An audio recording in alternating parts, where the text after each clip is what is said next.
शरद पूर्णिमा। शरद पूर्णिमा तो हम सब मनाते हैं, लेकिन क्या आप जानते हैं हम क्यों मनाते हैं और कब मनाते हैं? तो आइए मैं आपको बताती हूँ। शरद पूर्णिमा हिंदू पंचांग के अनुसार अश्विन मास की पूर्णिमा को मनाई जाती है। यह आम तौर पर दिसंबर और अक्टूबर के बीच पड़ती है, यानी बरसात के बाद जब शरद ऋतु की शुरुआत में होती है। अब शरद पूर्णिमा क्यों मनाई जाती है? शरद पूर्णिमा का धार्मिक और वैज्ञानिक दोनों महत्व हैं। भगवान श्री कृष्ण की रास लीला की मान्यता है कि इसी रात भगवान कृष्ण ने वृंदावन में महारास रचाया था। इसलिए यह दिन भक्ति और प्रेम का प्रतीक माना जाता है और कहा जाता है कि इस रात माँ लक्ष्मी पृथ्वी पर विचरण करती हैं, इसलिए भी पूर्णिमा मनाई जाती है। लोग जागकर पूजा करते हैं, उन पर धन समृद्धि की कृपा होती है। शास्त्रों के अनुसार इस रात चंद्रमा की किरणों में औषधीय गुण होते हैं, अमृत होते हैं, इसलिए खीर को चांदनी में रखा जाता है। अब बताती हूँ मैं आपको शरद पूर्णिमा कैसे मनाई जाती है। यह त्यौहार बहुत सादगी और श्रद्धा से मनाया जाता है।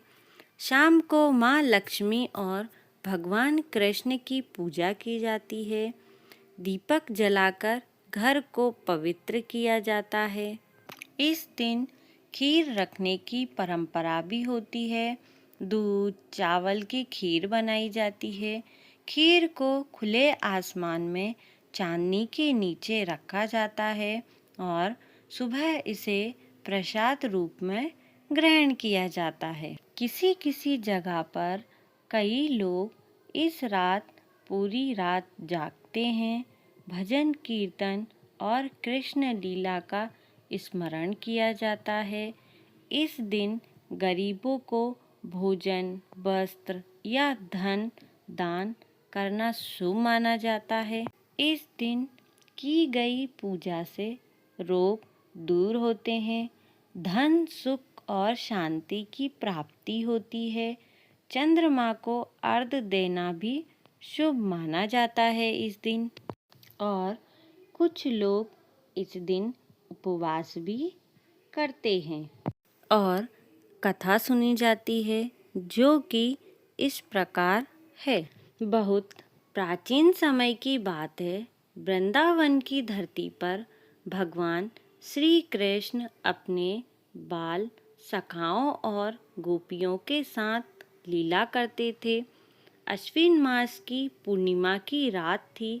आकाश में पूर्ण चंद्रमा अपनी शीतल किरणें बिखेर रहा था। वातावरण में एक अलौकिक शांति और मधुरता थी। उसी रात भगवान श्री कृष्ण ने अपनी मधुर बंसी बजाई।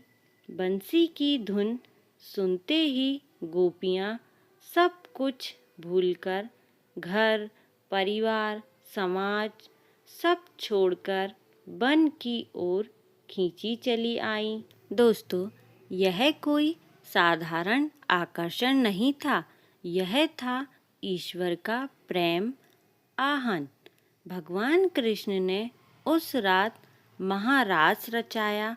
कहते हैं कि रास लीला में हर गोपी को ऐसा अनुभव हुआ मानो कृष्ण केवल उसी के साथ नृत्य कर रहे हों। यह लीला यह दर्शाती है कि ईश्वर हर भक्त के साथ व्यक्तिगत रूप से जुड़ते हैं।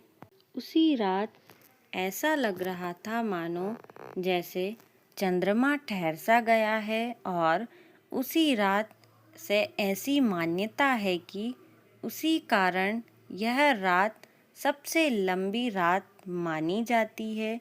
और उस रात ऐसा लग रहा था मानो चंद्रमा की किरणों में अमृत बरस रहा हो, जिससे धरती, मनुष्य और प्रकृति पवित्र हो गई हो। दोस्तों, एक अन्य कथा के अनुसार शरद पूर्णिमा की रात को माँ लक्ष्मी पृथ्वी पर भ्रमण करती हैं। वे हर घर में झांक कर देखती हैं कि कौन जाग रहा है और कौन स्वच्छ और भक्ति में लीन है। ऐसा कहा जाता है कि जो लोग इस रात जागरण करते हैं, पूजा करते हैं और संयम रखते हैं, माँ लक्ष्मी उनसे प्रसन्न होकर कहती है, को जागृति मतलब कौन जाग रहा है, और उन्हें धन, सुख और समृद्धि का वरदान देती हैं। दोस्तों, इस दिन खीर रखने की परंपरा भी है। कहा जाता है कि एक बार एक वैद्य ने देखा कि शरद पूर्णिमा की रात खुले आसमान में दूध रखा तो वह सुबह तक औषधीय गुणों से भर गया।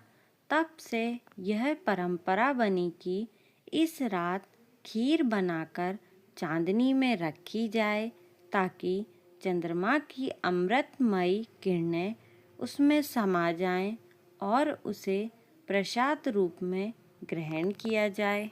दोस्तों, ईश्वर हर भक्त के समीप होते हैं। सच्ची भक्ति में अहंकार नहीं होता है।